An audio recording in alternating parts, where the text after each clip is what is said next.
François, moenie dat pa en ma alleen met Skype praat nie. Hulle huil net die heeltyd. Nou dit is hoe Tina in 2014 beskryf het hoe dit gegaan het met ma en pa toe hulle vir 'n maand 14.000 kilometer geskei was. Nou dit is hoe ons vir ouma Reina en oupa Dion ken. Hulle is 'n voorbeeld vir ons daarvan om regtig vir mekaar lief te wees. Ons het dan die voorreg dat ons vandag hulle 80 jaar verjaarsdae saam kan vier. Maar hulle verhaal is egter ook ons verhaal, want ons is hulle familie. Hulle saamwees verhaal begin in Januarie 1968, toe hulle in Pretoria getroud is. Maar hulle geskiedenis, en dan ook ons geskiedenis, begin nog lank voor 1968. Ouma Reina Buys het 3 broers gehad, naamlik Callie, Gustaf en Fanie. Haar pa was Isak Johannes Matthys Buys. Haar ma was Magdalena van Wyk en hier sit ouma Reina op ouma Magdalena se skoot. Hierdie Buys oupa grootjie van julle het in Noord-Natal geboer. Die plaas se naam was Palmyra, naby Utrecht in Natal. Sy tweede plaas was in Skapevlou. Oom Kal het gesê, as jy op die stoep gestaan het, kon jy Bloedrivier gesien het. Hy het daarna 'n plaas by Oldhuis gekoop in die Noord-Transvaal, maar hy het asma gekry weens die grasdak en hy moes toe die plaas verkoop het. Hulle het daarna na Carolina en toe later Bruiten getrek. Julle ouma Reina was toe in standaard 4 gewees. Na oupa Buys se siektebed is hulle Natal toe. Sy oudste broer, oom Flip, het vir hom verblyf op een van sy plase aangebied, maar hy het toe op sy woord teruggegaan toe hulle daar aangekom het. En oupa Buys was op hierdie stadium al verswak en hy het nie die geld gehad of die krag om weer terug te trek nie. Dit is dan hoe hierdie Buyse dan nou en Ilana Berg beland het. Vandat hulle Natal toe getrek het, was ouma Reina in Pietermaritzburg in die skool by Voortrekker Hoërskool. Hierso sit ouma grootjie Magdalena van Wyk, wat toe nou later met 'n Buys getrou het. Sy sit bo op die skoot van haar ma. Dit was in 1905. Haar ma was Sofia van der Hoeven en haar pa was Stefanus Johannes van Wyk. Hierdie Stefanus Johannes van Wyk, hy is hierso, tweede van links, met sy broers net voor hulle na die oorlog toe vertrek het. Hierdie Tweede Vryheidsoorlog het uit 3 fases bestaan. Die eerste fase was die konvensionele fase, waar die boere 'n klomp oorwinnings by Stormberg, Magersfontein, Colenso en Spioenkop behaal het. Hierdie spesifieke foto verwys na die beleg van Mafeking. Met die tweede fase het die Britte gekom en hulle het 180.000 troepe in die veld gestoot. Hier teen die einde van die oorlog was daar amper 500.000 Britte in soldate in wat geveg het teen die boere, wat dubbel soveel was as die totale bevolkings van die boererepublieke.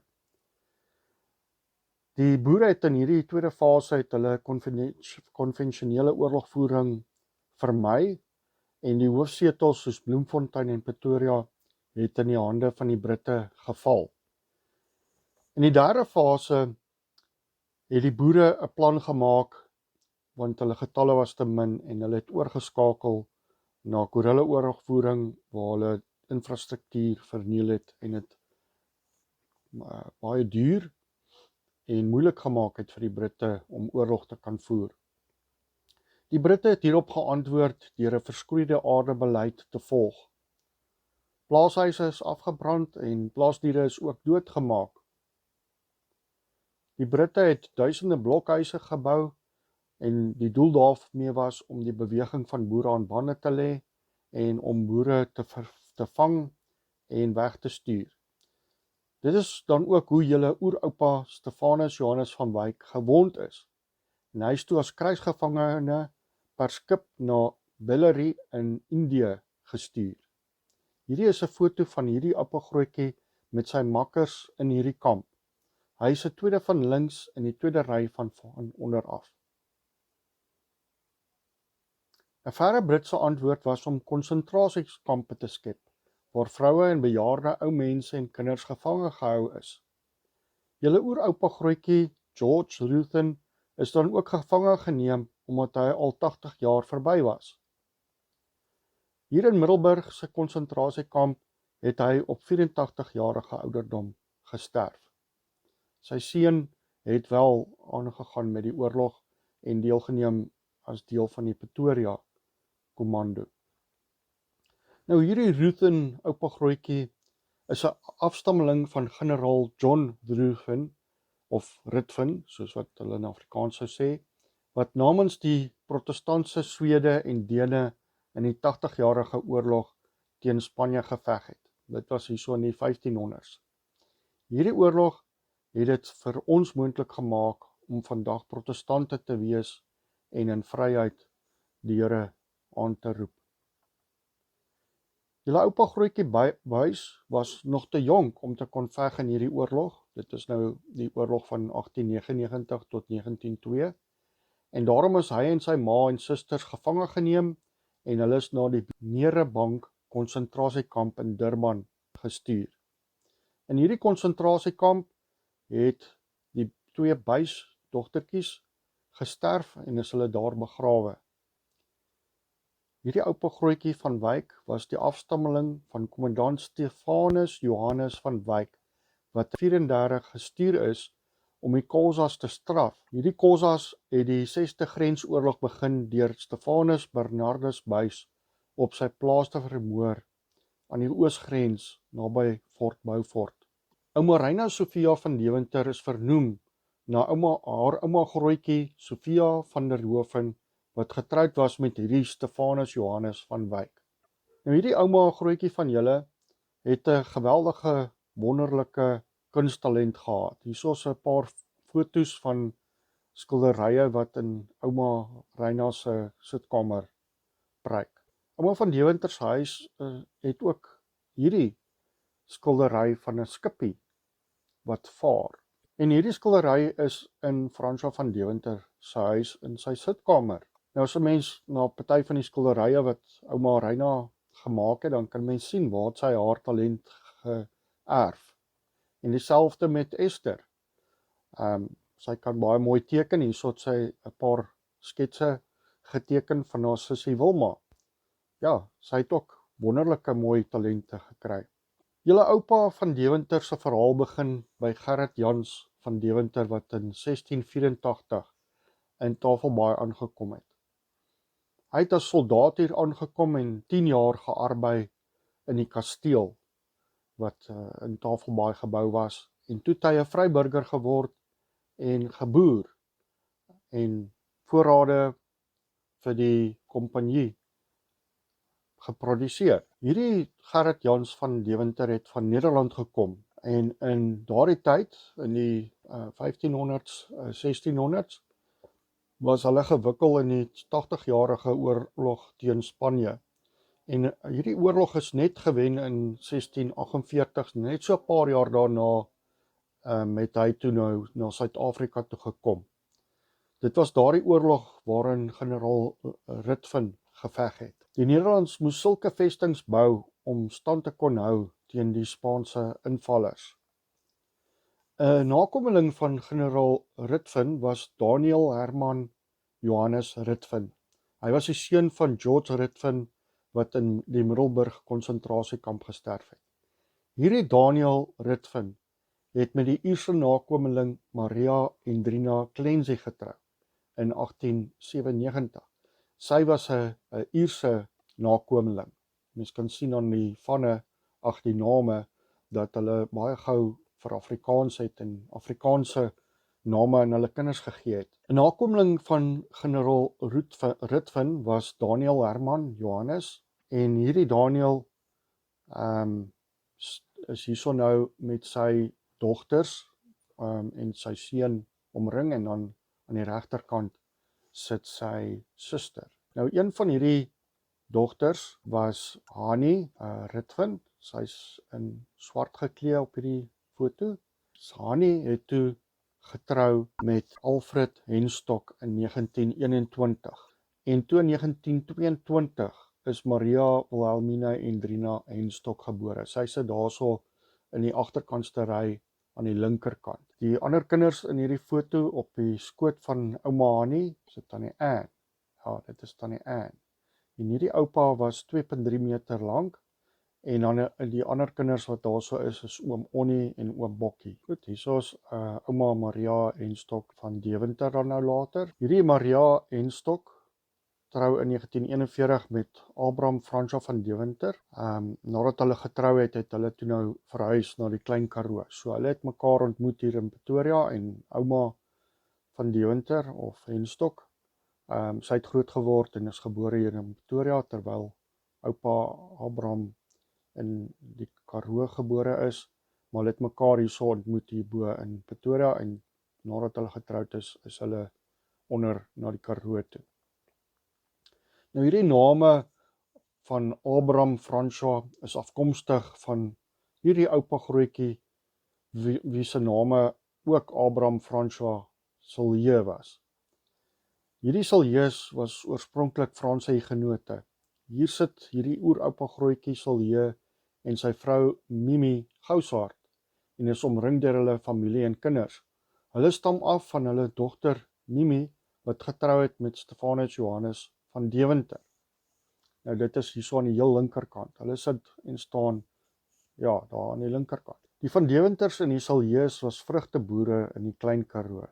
Hierdie gebied word in die suide begrens deur die Lange Berge en die Outeniqua Berge, en in die noorde is dit die Swart Berge.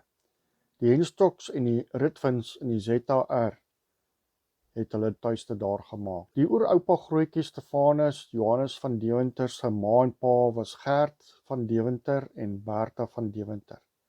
Hulle het geleef van die 1850s tot en met die uitbreek van die Tweede Wêreldoorlog. Oupa Dion van Deventer is in Langstraat 3 in Montetjie gebore. Oupa Johannes Stefanus van Deventer het hierdie huis in die 1930s gekoop, en dit was voorheen was dit 'n weeshuis gewees. Oupa Dion was die jongste, en hy het toe daarop aangedring om reeds op 5-jarige ouderdom skool toe te gaan. Hy wou nie alleen by die huis bly nie. So ja, hy het toe daarop aangedring, hy wil saam skool toe gaan. Daar is toe gesê, nee, dis reg, hy kan saam skool toe gaan. Maar toe hy nou klaar gemaak het, aan die einde van die jaar, toe sê die onderwyseres, nee, maar dit is nie goed, dit sal 'n onreg wees om hom nou weer in graad 1, of soos hulle daar genoem het, sub A te hou, en hulle het hom toe bevorder na sub B toe. Die 3,5 kilometer wat hulle moes stap na die skool toe, was partykeer nogal 'n uitdaging, want daar was die suidoosterwind wat baie kwaai gewaai het, en dan storms en selfs sneeu wat hulle teëgekom het. Partykeer het die wind so erg gewaai, meer as 60 km/h, dat hulle die kinders maar aan mekaar moes vashou, om seker te maak dat hulle nie wegwaai nie. Nou juffrou Betsy het vir oupa Dion en tannie Tella baie jammer gekry, en sy het hulle toe in die agterkant van haar kar ingelaai, en ja, soos hulle nou so soort van 'n bietjie voorgetrek, maar ja, hulle het toe die titel gekry van Queen en King, omdat hulle nou, ja, soos 'n koning en 'n koningin behandel is. Die van Deventers het verskillende forme van boerdery probeer bedryf hier in die Klein Karoo, veral in die vlakte, vanaf 1949 tot 1954. Hulle het met primedante, vye, hoenders en melk probeer boer, maar hulle plaas het die bynaam van hoender verdors gekry. So julle kan aflei dat dit maar bietjie broekskeer gegaan het, en hierso teen die vroeë 1960s het hulle toe besluit om eerder uit te wyk na Pretoria toe. Nou, oupa Abraham Fransja van Deventer het hier in Pretoria, in die ou ZR, het hy 'n militêre polisieman geword. En later het hy tydens die Bosoorlog in die 1970s het hulle na die Oos-Transvaal toe verhuis, en hulle het 7 SA infanterie het hulle daar verteenwoordig. Hulle het eers in Pelgrimsrus het hulle aangekom. Ja, hierdie huis waarin hulle gewoon het, is vandag die museum in Pelgrimsrus. En toe het hulle van daar af het hulle toe na Bucks-Lac toe verhuis. En die basis wat daar by Bucks-Lac was, wel, hy staan vandag nog, maar hy lyk nie so goed soos wat hy daai tyd gelyk het nie. Hulle het daar gewoon en die soldate daar opgelei. Oupa Dion het by die lugmag aangesluit en hy het 'n tegnikus geword van hierdie cyber vliegtuie, die radio's wat hierdie vliegtuie gebruik het. Hy was verantwoordelik daarvoor. Hulle het hom opgelei as 'n tegnikus daarin. En ja, dit is wat hy in die weermag gedoen het vir die hele klompie jare. Maar hy toe intussen het hy vir ouma Reina ontmoet en hulle het hom verplaas na Pietersburg toe. En dit het beteken dat hy dan nou elke naweek het hy van Pietersburg af Pretoria toe gery en sy ou karretjie Anglia het dit maar swaar gehad en baie naweke het oom Eybury sy broer het hom gehelp en die engine uitgehaal en ja, die engine weer moes regmaak en ja, so het hy dan die reis tussen Pietersburg en Pretoria omtrent elke week aangepak. En hierso teen 1968, Januarie 1968 wou Reina en Dion, ouma Reina en oupa Dion wou hulle trou. Maar die lugmag het daarmee ingemeng want hulle wou toe vir oupa na Rhodesia toe stuur as 'n polisieman en dan sou die voorgenome huwelik dan nou in die gedrang wees. En hulle het toe besluit, ja maar goed, hy sal dan nou eerder sy werk in die lugmag bedank en dan trou. So ja, so hulle het getrou en oupa Dion het eintlik nie 'n werk gehad nie. Hy het toe wel werk gekry by Siemens en hulle kon toe 'n stuk grond met die samewerking van 'n paar vriende in Mountain View koop en hulle het dit toe opgedeel en hulle het toe hierdie pragtige huisie daar gebou teen die voet van die Magaliesberg. Dit was dan nou hierso in hierdie huis wat oupa van Deventer, Dion, wat hy 'n vreeslike aversie teen enige Namakwalandse madeliefies ontwikkel het. Wat gebeur het is dat hy 'n mangeloperasie moes ondergaan in sy 20's en ja, dit is nou maar erg as jy 'n bietjie ouer is as jy hierdie operasie ondergaan. En daai selfde tyd was hierdie madeliefies in volle blom en ja, hy het toe nou assosiasie gemaak met die vreeslike pyn en hierdie madeliefies en daarom kan hy hierdie blommetjies glad nie verdra nie. Dit herinner hom aan die vreeslike pyn. Nou oupa het toe intussen nou by Siemens begin werk. Hy het by hierdie maatskappy in Koedoespoort begin. Hierdie is die gebou in Koedoespoort wat vandag nog daar staan. En hy het meer as 30 jaar by hierdie maatskappy gewerk. By Siemens het oupa Dion dan ook die verantwoordelikheid gehad om allerlei elektroniese komponente te vervaardig. Hier kan julle van die komponente wat ons aan hom kan toeskryf, kan julle sien. En hy was dan ook 'n spesialis op relays gewees. In 1975 het die van Deventers na Kylaan 308 in Sinnewil verhuis. En ouma Magdalena Buys het toe met haar Ford Zephyr het sy kom kuier. Hierdie kar het 'n rad gehad aan sy stuurwiel, waarmee jy hom nou in verskillende ratte kon sit. En op die dag, toe sy nou kom kuier het sy hierdie kar sy petrol baie diep ingetrap, maar sy het intussen vergeet om die kar aan rad te sit. En so het sommer met die petrol ingetrap, het sy hom toe in 3-rad gegooi en daar spin die kar toe daar teen 'n geweldige spoed weg. En hy mis hierdie posbus, hierdie muurtjie so aan die regterkant van die pad, mis hy rakelings en sy spin hom daar so uit. Nou dit was nie die enigste waar ouma 'n bietjie roekeloos met die kar omgegaan het nie. Onthou sy was nou al 'n bietjie ouer, dit is nou ouma Magdalena Buys.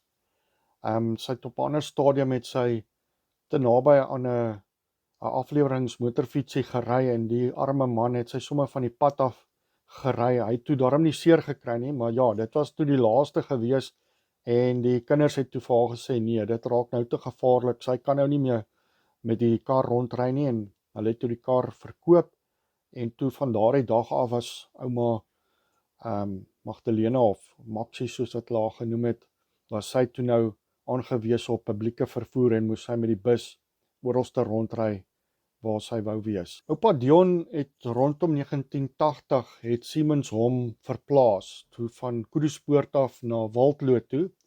En natuurlik het dit toe nou beteken dat die van Deventers moes trek, want Sinnewil was nou net te ver van Waldlo af en hulle toe getrek na Meyerspark toe. En hulle besluit toe dat hulle nie 'n huis gaan koop nie, hulle gaan hulle eie huis bou. So hulle het 'n erf gekoop in Kentweg 329 en toe het hulle begin om hierso hulle eie huis te bou. Ouma Reina het die projekbestuur gedoen van hierdie huisbou. Daar was 80.000 stene en 600 sakkies sement wat bestel moes word en al die koördinering wat daarmee saamgegaan het. Sy moes gesorg het dat alles op die regte tye afgelewer word. Daar was intussen 'n krisis gewees met stene en sy moes ook nou nog sukkel om die stene in die hande te kry. Nou ouma Reina se broer, hy het gehelp om die dak aan mekaar te sit, want hy was 'n skrynwerker. So hy het al die kappe het hy self gemaak en opgesit en al die afwerking binne in die huis het hy dan ook gedoen. Hierso teen die 80s het die Bosoorlog wat in Suid-Afrika afgeskop is, Suider-Afrika deur die Sowjetunie en hulle volgelinge en bondgenote hier in Afrika. Hierdie oorlog wat gewoed het, die Bosoorlog het dan gemaak dat hierdie tipe van lugaanval sirenes oralste in die stad opgerig is. Hierdie ene staan daarvoor op die plaas vandag. Daar's by baie skole sal julle ook hierdie lugafweer sirenes sien. Die idee daarvan was om te waarsku indien die Sowjetgesteunde vyande van ons vliegtuie sou stuur om ons te bombardeer. Nou die Sowjetunie en Cuba, hulle het verskillende vegvliegtuie na Angola en Mosambiek gestuur. Hulle het byvoorbeeld 50 van hierdie MU-24 helikopters afgelewer. Nou hierdie voorbeeld het ons hier sien staan by die Swartkop lugmagbasis Pretoria. Hierdie vliegtuig is 'n MiG-21. Hy het in Suidwes-Afrika of Namibië het hy naby Grootfontein moes hy noodlanding doen. Die vlieënier het verdwaal. Hy het van Angola afgevlieg. Daar was omtrent 50 van hierdie MiG-21's en 80 MiG-23's wat aan hierdie frontliniestate gegee is deur die Sowjetunie en hierdie voorbeeld kon vir jare lank kon hy daar gesien word by die Swartkop lugmagbasis, maar hy is toe later teruggegee aan Angola. Die Sowjetunie het ook T-34 tanks wat in die Tweede Wêreldoorlog gebruik is, het hulle baie honderde van hulle, 200 van hulle het hulle gegee vir Angola en hulle het ook meer moderner, eintlik baie meer 1000 van die moderner T-55 tanks het hulle ook aan Angola gestuur. Hierdie spesifieke een is onderskep by Durban en toe is hierdie tank daar uitgehaal. Daar was ook PT-76 tanks wat amfibiese tipe tanks was wat meer vir verkenning gebruik is. Natuurlik het dit beteken dat hierdie eskalasies dat oupa Dion weermagkampe moes doen en die seuns moes kadette doen om hulle te begin voorberei. Die Afrikaners se reaksie op die Bosoorlog en die Sowjetunie wat daarbey betrokke geraak het was om hulle eie wapentuig te ontwikkel. Hierdie interkontinentale missiel is ontwikkel wat dan ook die kernbomme wat ontwikkel is sou kon aflewer in Moskou as dit nodig sou wees. Hulle het ook die Afrikaners het ook hulle eie helikopters ontwikkel en hulle eie kanonne. Hierdie is 'n G6 kanon Dit is daar by Saxonwold se oorlogsmuseum kan 'n mens hom sien, en dan ook die legendariese ratel is ontwikkel wat in die Bosoorlog hier in die 80's is hy nogal baie gebruik, amper soos 'n tipe van 'n tank, alhoewel dit eintlik 'n troepedraer was.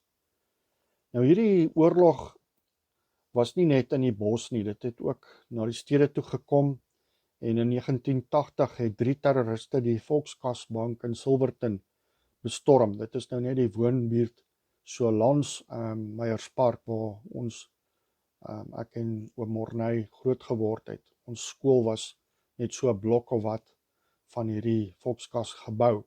En hierdie terroriste het hierdie gebou bestorm en hulle het 25 gijslaars geneem, en hierdie terroriste het toe geëis dat Mandela vrygelaat moet word, het R100,000 aan hulle gegee moet word, en hulle wou 'n helikopter hê sodat hulle na Mosambiek kon vlug. Die uiteinde was dat die terroriste doodgeskiet is, maar daar het ook 2 gijslaars het gesterf toe een van die terroriste 'n handgranaat in die gebou laat ontplof het. Ouma is in Mei 1983 is sy aan haar rug geopereer, en terwyl sy in die hospitaal gelê het in Eugene Marais, het ons net gehoor hoe ambulanse aangejaag kom. En wat gebeur het is daar het 'n ANC bom het in die middestad van Pretoria ontplof, en daar's toe 217 mense is gewond en moes na verskillende hospitale vervoer word, en 17 mense is in hierdie bomaanval is toe dood. Nou in ons woonbuurt daar in Meyerspark was daar 'n poskantoor en hierdie bakkery, en die terroriste het toe in 1986 in daai telefoonhokkie het hulle 'n Sowjet myn geplant. Genadiglik het die myn hier in die middel van die nag afgegaan en niemand is beseer nie, maar dit het wel geweldige skade aan die gebou aangerig. Op 'n ander stadium het hulle voor die OK gebou het hulle ook 'n bom in spitstyd laat afgaan. Nou in hierdie konteks van die Bosoorlog en die terrorisme aanvalle wat daar oral om ons plaasgevind het daar ook onrus uitgebreek by Siemens, en van die intimideerders het in die fabriek ingegaan en hulle het die mense met ysterstawe geslaan, en oupa van Deventer het toe, wel hy was verantwoordelik vir 'n gedeelte van daai produksie, so hulle het dit gesien en hulle het dit afgeneem, en hy word toe gedagvaar om in 'n hofsaak op te tree teen hierdie opstokers, en die opstokers het toe gepoog om oupa te intimideer, en hulle het hom daarmee gedreig dat hulle 'n handgranaat in ons huis sou gooi, en die uiteinde was dat ons toe moes vir ek dink dit was omtrent so 'n maand by oupa en ouma Abraham van Deventer gaan woon het, totdat hulle vir ons voor die ruite 'n film kon opplak, sodat as iemand iets na die huis toe gooi, dat dit nie deur die ruit sal gaan nie. En oupa het toe ook dan hierdie muur het hy voor die huis gebou om die moontlike ouens wat wil probeer inkom om hulle buite te hou. Nou die hofsaak het goed verloop, oupa het getuig, en die Belhamels is toe wel afgedank en nie weer in diens geneem nie. Nou hierso in die 1990s het ek en oom Morney, ons het so hierdie swembad gehad, en daar was 'n pomphuisie, en daartoe klomp baie besluit, maar hulle wil die pomphuisie gebruik as hulle huis, en hulle het toe daar ingetrek, en Olaf Foster, 'n vriend van my, het besluit, maar hy wil die baie hê, en hy het gesê, nee, hy bring 'n korf, en hy het die korf daar neergesit, en die baie het toe in die korf ingetrek, dit het nogal 'n rukkie gevat, maar hy het toe nooit gekom om sy baie te kom oplaai nie, en die baie het toe op 'n dag het hulle moeilikheid gemaak, en hulle het mal geraak, en jy kon nie jou neus by die deur uitsteek nie, dan het hulle vir jou gesteek.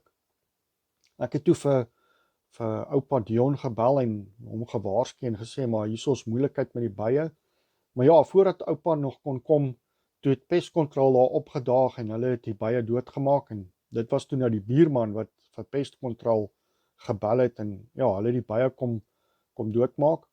En oupa het toe dadelik huis toe gery en hy het toe die hierdie korf het hy toe dadelik in die agterkant van die kar gesit. En dit was ook maar net so goed, want so 15 minute later toe kom die buurman met 'n kamera daaraan. En dit kom toe uit dat die buurman hy het toe nou skade opgetel. Ons het die korf het ons toe na Bronkhorstspruit toe gery, na oupa en ouma van Deventer se huis daar in Bronkhorstspruit, en ons het hom hier in die agterplaas het ons hom eers verbrand en toe begrawe. En ja, die buurman het nou skade gely, so hy het 2 van sy honde is doodgesteek deur die bye, en sy tuinwerker het ook nog in die hospitaal beland, en hy het toe 'n eis ingestel teen oupa Dion, en oupa Dion het toe die eis, het hy vir die versekering vir Santam het hy dit gestuur, en ja, hulle sê toe dit is eintlik baie merkwaardig, want dit is die eerste keer in die geskiedenis wat dit nou gebeur het, en hulle het toe die buurman, sy van was korf nogal, hulle het toe ook die eis het hulle uitbetaal, en die duisende rande wat hy wou hê, het hulle toe vir hom gegee. Omtrent dieselfde tyd, hierso in die vroeë 1990s, het Suid-Afrika nou 'n oorgang belewe, en die mense moes nou stem of hulle die nuwe Suid-Afrika wil hê of nie. Nou oupa en ouma en ek en Morney, ons het was van mening dat dit nie goed is nie, en dat daar nee gestem moet word daarteen, en toe het ons dan ook gehelp om plakate te maak, en julle kan sien daar staan hier geskrywe ter wille van die Christendom. Nou as ons 'n bietjie, nou hoe lank, 30, 35 jaar later kyk, dan wil dit lyk of ons toe reg was, veral as mens kyk na die CRL en hulle pogings om die Christene aan bande te lê. So ons het daarom ook ons bydra gelewer in die geskiedenis, en ouma en oupa, hulle het ook hulle deel gedoen, en ja, hierso kan julle sien is hulle swembad waar ons hierdie plakate aan mekaar gesit het. Nou ouma Reina het eers kinders groot gemaak. Sy het eers toe oom Morney en ek alreeds bietjie groter was, het sy begin werk, en ek het vir haar gevra, maar hoekom het sy dadelik gaan werk het nadat ons gebore is nie? En sy het gesê nee, hulle kon agterkom aan die opvoeding van die kinders, dat dit nie baie goed is vir die kinders nie. Die kinders se opvoeding het skade gely, en daarom het hulle toe besluit nee, hulle gaan eerder dit self doen. En ouma het toe julle kan julle indink, het maar finansiëel maar swaar gegaan met hulle, so ouma Reina het toe maar 'n tuisnywerheid begin, en sy het truie gebrei, en oupa het die truie by sy werk verkoop, en ja, op die manier het hulle ekstra geld kon inbring, maar dit het ouma se rug nogal opgekuil, en toe het sy hierso so in die 1980s het sy toe begin werk by verskillende boumaatskappye. Sy het by Stocks & Stocks byvoorbeeld gewerk vir 'n volle 18 jaar. En oupa Dion was die eerste een wat afgetree het, en ouma het toe nog seker so 2 jaar of wat daarna nog gewerk, maar die stres was te veel, en oupa het toe net vir haar gesê, maar man, hou op met werk, waarvoor wil jy nou nog werk? Stop dit, tree af, en ja, toe het ouma ook saam met oupa afgetree. Nou voordat oupa afgetree het, het hy in 1992 die staatspresident toekenning vir uitvoere van elektroniese komponente het hy gekry. En dit het ingesluit myntoerusting, dit is nou elektroniese komponente vir myntoerusting, telekommunikasie, selfone, selfoontorings, koperdraad en allerlei ander elektroniese komponente. Oupa het 32 jaar by Siemens gewerk, en hy toe in 1999 het hy op 53 jarige ouderdom het hy kon aftree. Hy het so 400 mense gehad wat hy voor verantwoordelikheid geneem het. Nou in 2014 het ouma Reina en oupa Dion nog nooit 'n lang tydperk weg van mekaar ervaar nie, maar oom Kalle het toe vir ouma Reina gesê, dit is nou haar broer, ouma Reina se broer, hy het gesê nee, hy skenk vir haar en vir oupa Dion, skenk hy geld, en hulle kan dan Europa deurtoer en al die kunsmuseums daar gaan besoek. Maar oupa Dion was bang, want in sy lugmagsdae het hy gesien hoe vliegtuie neerstort en hy het nie kans gesien om Europa toe te vlieg nie. En ouma Reina vra toe vir Tina en klein Tinaatjie of hulle nie wil saamgaan nie. En ja, so dit toe gebeur dat hulle vir 'n hele maand in Europa kon hulle toe nou toer en die verskillende museums daar besoek. En ek dink dit was so 5 of 6 stede wat hulle kon besoek het. Maar gelukkig het ons Skype gehad en ons kon in hierdie maand kon ons daarom kontak met mekaar hou. En toe op 'n stadium sê Tina vir my, François, jy moet nie dat ma en pa so alleen met mekaar praat nie, want hulle praat nie, hulle huil net die hele tyd. Nou ons het oupa Dion 'n bietjie probeer opbeheer en die laaste week van die maand het ons hom in die kar gepak en ons het 'n bietjie daarna op die Landsberg toe gery. Op pad soontoe het ons die Vito se deur oopgegaan en al die beddegoed het uitgeval. Ons kon dit daarom weer terugkry. Maar ja, ons het vir oupa Dion in die kar gelaai en bietjie gekamp vir die week daar by Pilansberg. Nou, oupa en ouma het vir 25 jaar bly hulle nou al daarso in Bronberg Park. Daardie gedeelte word nou mos Waapatrand genoem. En hulle het dan as deel van hulle het dit soort van hulle plig beskou om ook betrokke te wees by die bestuur van hierdie kompleks en vir baie jare het hulle dan gesorg dat alles mooi glad verloop. Ons kan dan sê dat ouma Reina en oupa Dion die samevoeging van verskillende protestantse families uit Skotland, Nederland, Engeland en Frankryk was. En hulle het dan oor honderde jare is hulle heeltemal verinneems hier in Afrika. Hier is 'n diagram wat verduidelik hoe hierdie verskillende families saamgevoeg is en hoe dit dan ingevoeg is en saamgevoeg is in Reina Buys en Dion van Deventer. Oupa Dion en ouma Reina is nou 58 jaar getroud en hulle is beide 80 jaar oud.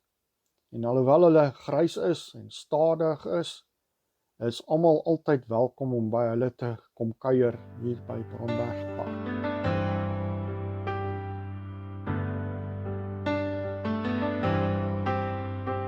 Van de winter bloeit hy die Hollandse vleie. Gerrit kom hier vestig, lang na die strye. 'n soldaat word 'n vryboer, die saad word gesaai. In die klein Karoo waar die vrugteboorde waai. Met generaal Rutvin se gees in die bloedlyn se loop. Wat vir godsdiens en vryheid op Sweedse bodem sou teen Spaanse magte die Skotse held gestaan, sodat die onze voorvaders in vryheid kon gaan.